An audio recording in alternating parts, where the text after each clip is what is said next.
I'd like to talk a little about the project that no doubt is the reason I'm here, Delhi Crime, which is my 5th professional project. A question I'm often asked is, how did this show land on my lap?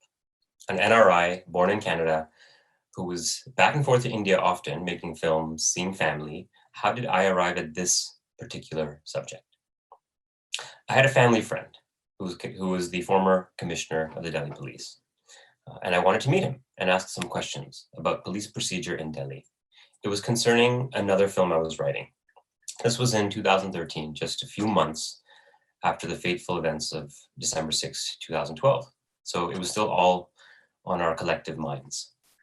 So we met, and he very frankly told me to forget all I was doing and make a film about this Nirbhaya case. I was taken aback. Why me? Why should I do this? And he told me he had seen my other films and felt that I was the one to do this. The verdict had just come out from the Sessions Court, sentencing the accused to death, and he handed the document to me. It was a 350-page account by the judge about what happened that night and how the suspects were apprehended afterwards. Proverbial needles in the North Indian haystack. All disappeared, all caught. I told him I felt that nobody should be making this film. It's too recent, and the collective wound we all had was still gaping open. He told me to meet some of the officers on the team that caught the suspects, and then make a call. And if I wanted to proceed, he would give me all access, and I could tell the story that I wanted to tell. I thought it was not a good idea, but as a person, not a filmmaker, I was intrigued. I wanted to know more about the crime, the details, and certainly the officers who got to speak to the accused, to learn why this happened. As a person and as an Indian, as someone who was still haunted by the event.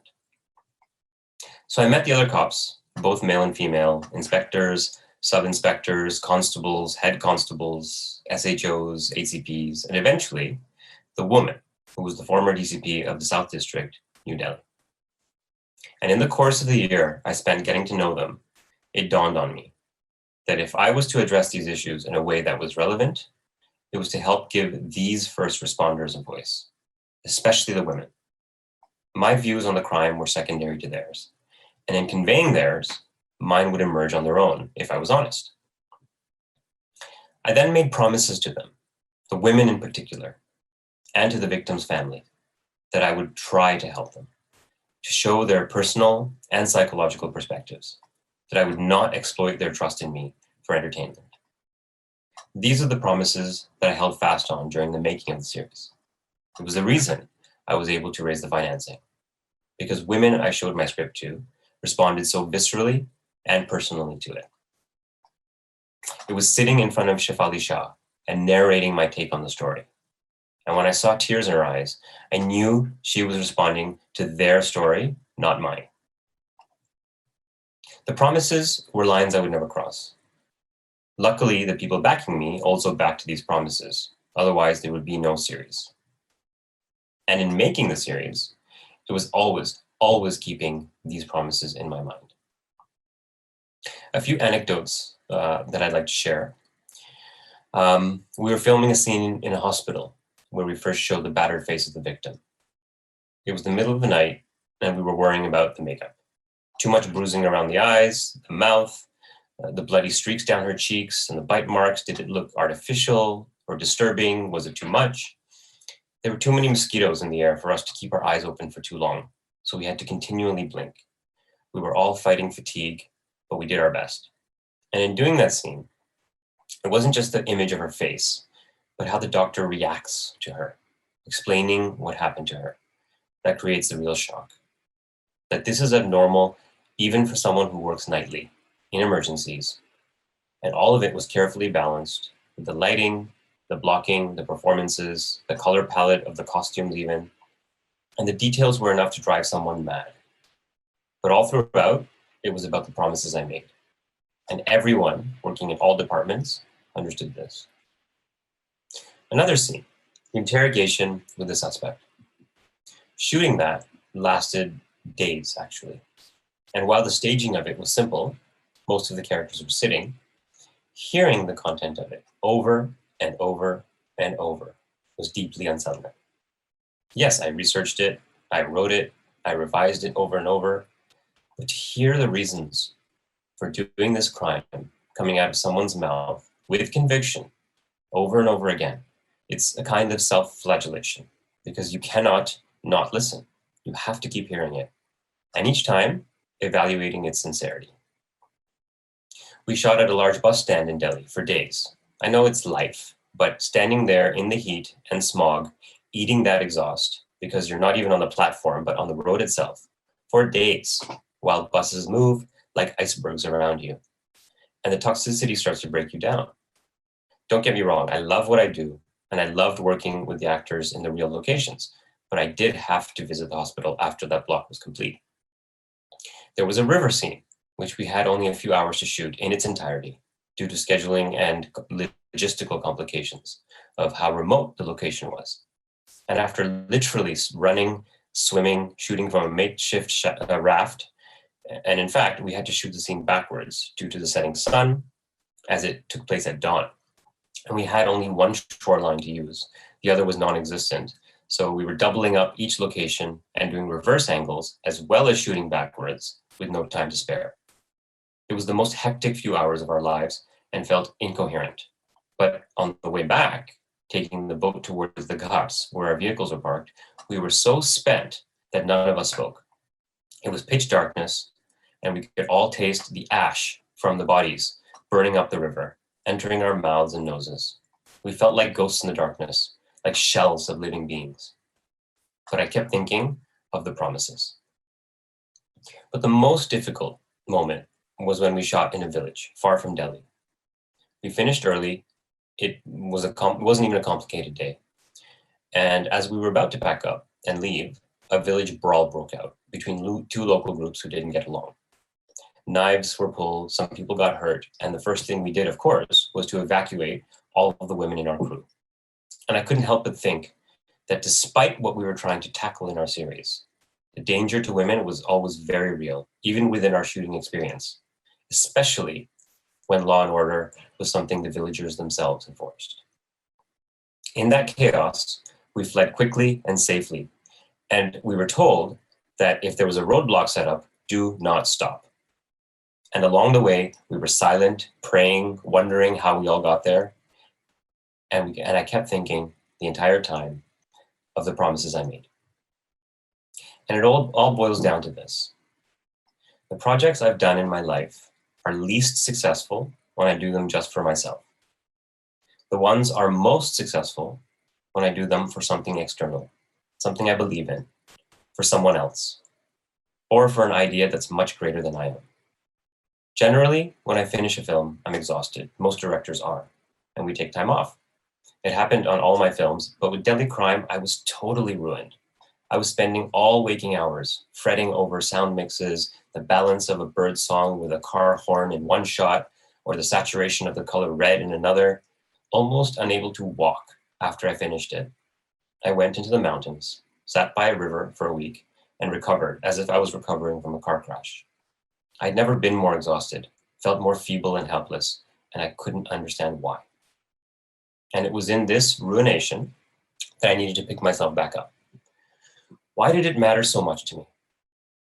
And therein lies the crux of the issue. Why was I bending over backwards, killing myself on these details? And most importantly, what is driving me to start the process again? I've learned to say to myself, I don't like making movies, but I love them. The same thing can be said of certain family members. Often you don't like them, but deep down you love them. I believe the answer to this big question, why, is in the meaning of life. Of that thing I've always searched for, that I believe we all search for, the thing that we need, almost as much as water and air. What is the answer? To give. I am happiest when I give. I am unhappiest when I only take. And believe me, I've done both. And this is what it's all about. I believe all I'm searching for is a place, a way, or perhaps a vessel to give everything I have to give into. Think about it. How many times have you met someone and asked them, what do you do? And they answer, I'm a civil engineer, or I'm an orthodontist, or I'm a high court barrister, or I run a restaurant. But what I really want to do is write, or make a film, or create my own startup, or open a dhaba that sells only aloo paratha, or make achar, or be a blogger on Instagram, or sing. I believe we all have something to give. And in some cases, not just one thing, but many things. And deep down, like the Gita says, we know what that is. Our instinct, our soul knows what it is. You can call it your purpose of your life, your calling, your duty, but what I'm calling it is the thing you have to give to the world. And for many people, most people, that may be to have children who are vessels that require an unlimited amount of love. You can give, and they feed and grow off of it. And this instinctively we know. But for some, it's not having children that satisfies their need to give. It's another calling. The key to this, I think, is twofold. One is to discover what that vessel is for you. For me, it's making films. Somehow, despite the recent invention of cinema just over a century ago, compared to our evolution, it's somehow ingrained in me deeply that this is the medium in which I need to communicate. It's a mix of science, art, engineering, and labor, and many, many leaps of faith that come together to make it work. For others, it's writing, opening that dhaba, teaching, or being an IPS officer. But the other key ingredient of this vessel is that it gives back to you, replenishes you. This is why I'm able to get back on the saddle and ride the horse again after recovery time, because it feeds me, refills my tank, and inspires me to do it again. I give and receive, and so on. It's my cycle in a professional sense, and it's self-sufficient, totally renewable. And I'm not talking about standing ovations or awards or gratification. I'm talking about what other films give me, or what the satisfaction of the collaboration of making my work gives me, or the feeling I get when I witness the discussions that my work inspires in others. Certainly there are times when I make something and it's not awarded, or the critics don't like it, and that's fine. If I hang my hat on external gratification, I won't get the refill I need. I'll be far too depressed. Which leads me to the last important point. What happens when the vessel that you're giving your all into doesn't give back? When you give, spend yourself, and you find no satisfaction at the end of the cycle. Nobody comes to the dhaba you opened, so you never get to see people's delighted faces when they taste your aloo paratha. Or you write that book and it never gets released. Or it does and nobody reads it. Or when you love a child the best you can and they come back and say, I hate you, and make your life hell. It's draining. It's like carrying a weight around. And it may mean that either you need to find a new vessel or change the manner in which you're giving and taking with the one you already have. Maybe the act of writing the book is what replenishes you, not the publishing contract. Maybe letting the child go into the world to discover her or his own best life is the way to give love. Maybe you need to find a new vessel altogether. Or maybe what worked for you in the past no longer does. And certainly we've all known people in our lives who only take from others. They're happy to receive and never give. And those people will never be satisfied because that desire to take can never be satiated. My advice is to run away from those people as fast as you can, because they'll take and take from you until you're spent. And it's this cycle, this beautiful cycle of giving and receiving only as much as we need in order to continue to give, that I believe we're all searching for and need fundamentally. And for those who are listening to this and know what that vessel or what those multiple vessels are, you may have that smile on your face or that twinkle in your eye because you're thinking of what gives you peace and joy. This safe place to give your love and your talent and your labor and your energy.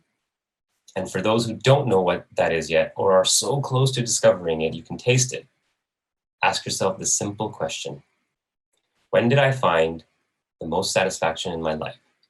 When I was giving my time, my energy, my labor to others? Was it that school play I helped backstage on?